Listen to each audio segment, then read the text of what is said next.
कक्षा 10 गणित के इंपॉर्टेंट क्वेश्चंस की सीरीज को कंटिन्यू करते हुए आज इस वीडियो में हम ये क्वेश्चन करेंगे। ये पृष्ठीय क्षेत्रफल और आयतन का क्वेश्चन है और ये 5 अंक में पूछा जाता है। और ऐसे ही और इम्पॉर्टेंट क्वेश्चंस के लिए डिस्क्रिप्शन बॉक्स में प्लेलिस्ट चेक करें। तो शुरू करते हैं।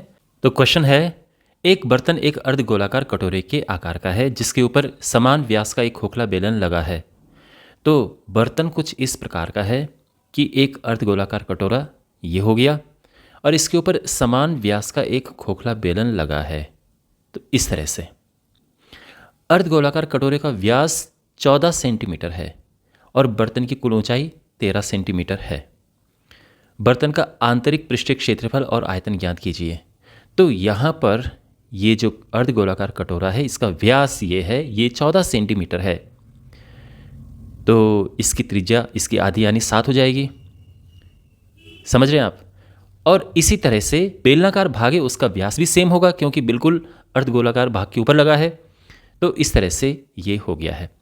अब यहाँ पर ध्यान रखना कि ये त्रिज्या 7 है, यानी ये 7 है त्रिज्या, ये त्रिज्या 7 है ना, ये भी त्रिज्या 7 है।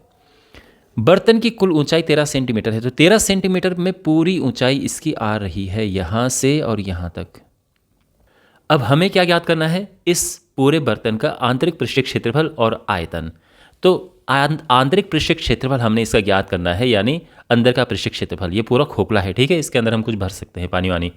तो ये पूरा खोखला है और फिर इसके बाद इसका आयतन ज्ञात करना है। तो सबसे पहले तो इन्फॉर्मेशन क्वेश्चन में गिवन है वो लिख देते हैं।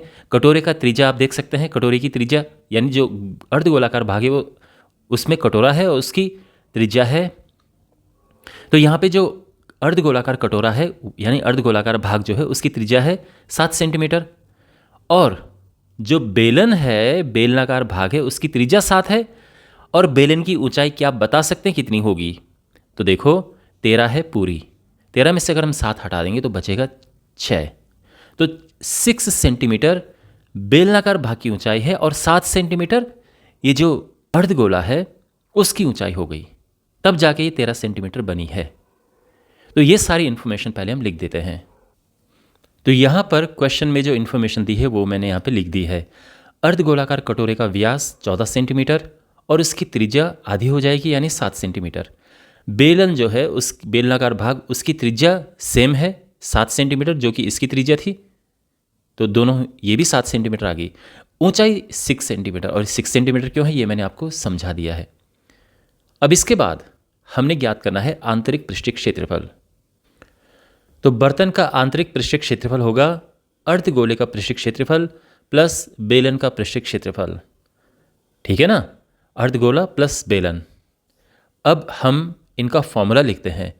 अर्धगोले का पृष्ठीय क्षेत्रफल क्या होता है? देखो पूरा गोला जब होता है उसका पृष्ठीय क्षेत्रफल होता है 4πr²। अब क्योंकि ये अर्धगोला है तो ये हो जाएगा 2πr² प्लस बेलन का पृष्ठीय क्षेत्रफल ये होता है 2πrh। यहाँ पर आप एक चीज़ नोटिस करेंगे कि दोनों के लिए मैंने स्मॉल आर लिखा है। उसका कारण ये कि दोनों बराबर हैं। जब बराबर नहीं होते हैं तो हम चेंज कर देते हैं, एक स्मॉल आर एक कैपिटल आर बना देते हैं। बट यहाँ पे दोनों को स्मॉल आर हम रख सकते हैं बिकॉज ये दोनों बराबर हैं, आप देख सकते हैं। अब यहाँ पे थोड़ा आसान करने के लिए अपनी कैलकुलेशन को हम यहाँ पे कॉमन ले लेते हैं। 2πr कॉमन है तो आर यहाँ बचा और h यहाँ बचा।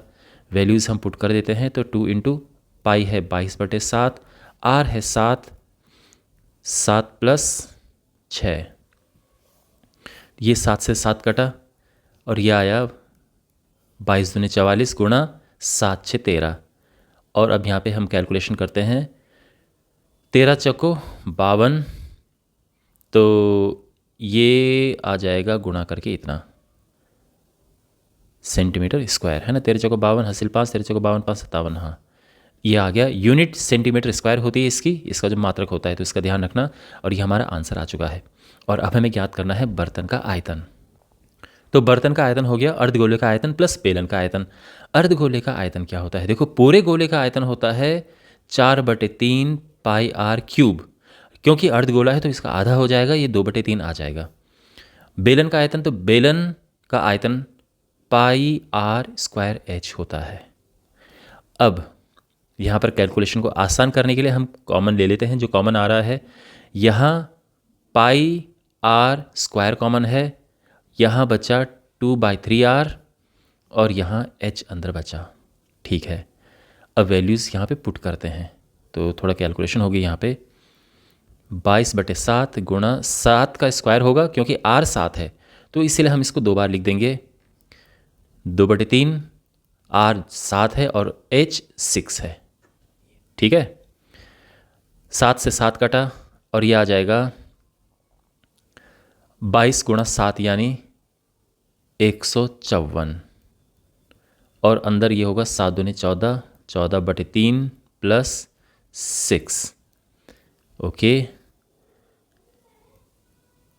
154/3 गुणा 6 18, 18 28 32 ये। ठीक है, 3 तो खैर इसके नीचे है, तो ये हो गया 154 गुणा 32/3, तो गुणा करके आएगा 4928। आप आराम से गुणा कर लेना। ठीक है, बहुत सारे स्टूडेंट्स कमेंट बॉक्स में लिखते हैं कि सर आपने गुणा कैसे किया, ये तो आप कर लेना आराम से, बेसिक चीज़ है।